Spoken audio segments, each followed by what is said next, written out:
नमस्कार दोस्तों, एक बार फिर से आप सभी का स्वागत है। आज का ये जो वीडियो है ये बहुत ही इंपॉर्टेंट होने वाला है क्योंकि इस वीडियो में मैं आपको एमआरआई के अंदर प्रूफ दिखाऊंगा कि डिस्क वापस श्रिंक होती है, वापस अंदर जाती है या नहीं।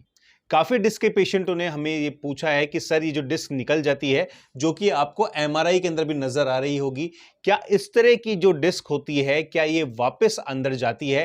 क्या पेशेंट अपनी नॉर्मल लाइफ वापस कर सकता है?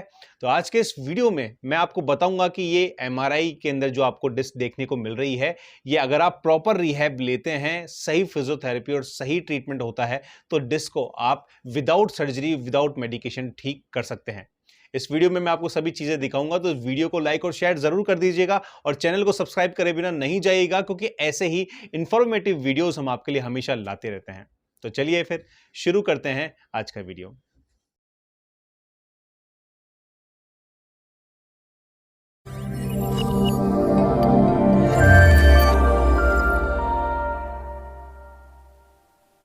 दोस्तों, पिछले 11 साल से हम लोग स्लिप डिस्क के पेशेंट देख रहे हैं, जहां पर बैक पेन की, सियाटिका की अलग अलग तरह की समस्याएं हमारे सामने आ रही है। जहां पर स्पाइन के अंदर डिस्क बल्ज होना, डिस्क हर्निएशन होना एक बहुत ही कॉमन सी फाइंडिंग है जो एमआरआई में हमें देखने को मिलती है। ज्यादातर जिन पेशेंट को बैक पेन की समस्या होती है या पैरों में बहता हुआ सियाटिका का दर्द होता है, ऐसे पेशेंट को ज्यादातर एमआरआई सजेस्ट करी जाती है। और एमआरआई के अंदर जब पेशेंट को इस तरह की बड़ी डिस्क देखने को मिलती है तो पेशेंट डर के मारे और पेन के कारण इंस्टेंट सर्जरी कराने का डिसीजन ले लेता है। ज्यादातर ऐसे डिस्क के अंदर पेशेंट भी हमसे यही पूछता है कि सर ये पेन तो ठीक हो जाएगा, लेकिन क्या ये डिस्क वापस अंदर जा पाएगी? तो इसका डिसीजन है और इसका आंसर है हाँ।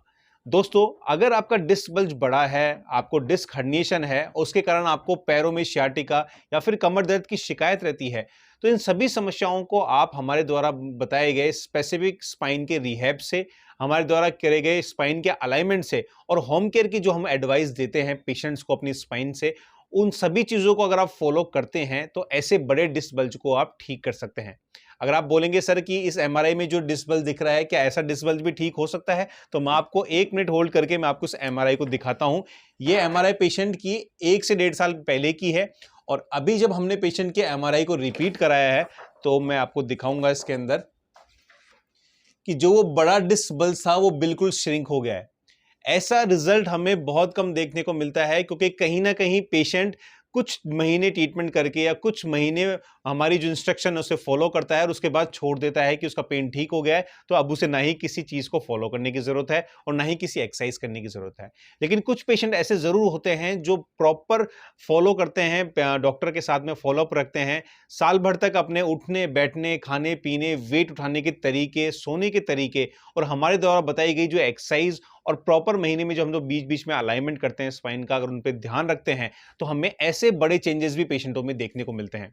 ऐसे कुछ और पेशेंट भी इस समय हमारे पास में चल रहे हैं जिनकी भी हम लोग एमआरआई फ्यूचर के अंदर रिपीट कराएंगे, लेकिन जब तक प्रॉपर रिहैब या प्रॉपर स्ट्रेंथ स्पाइन की नहीं होती उससे पहले हम लोग एमआरआई नहीं कराते।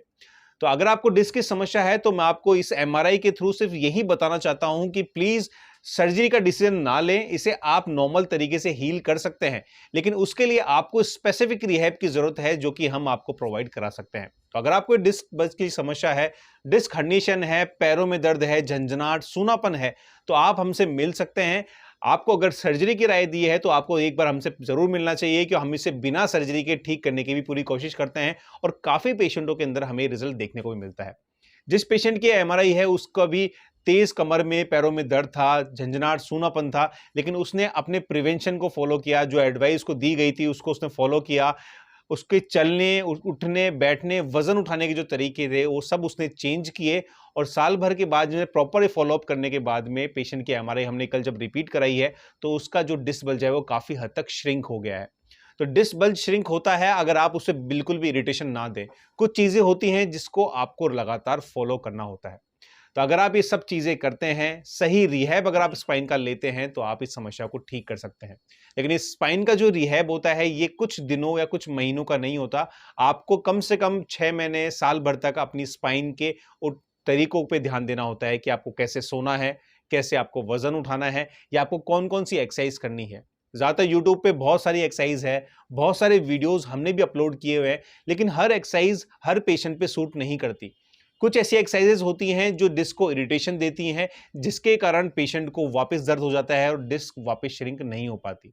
जब तक डिस्क के ऊपर इरिटेशन रहेगा, डिस्क के ठीक होने के चांसेस काफी हद तक कम रहेंगे। तो आपको ध्यान यही देना है और यही एडवाइस मैं आपको इस वीडियो में करना चाहूंगा कि अगर आपको डिस्क बल्ज की समस्या है तो आगे झुकने वाले काम आप बंद करें।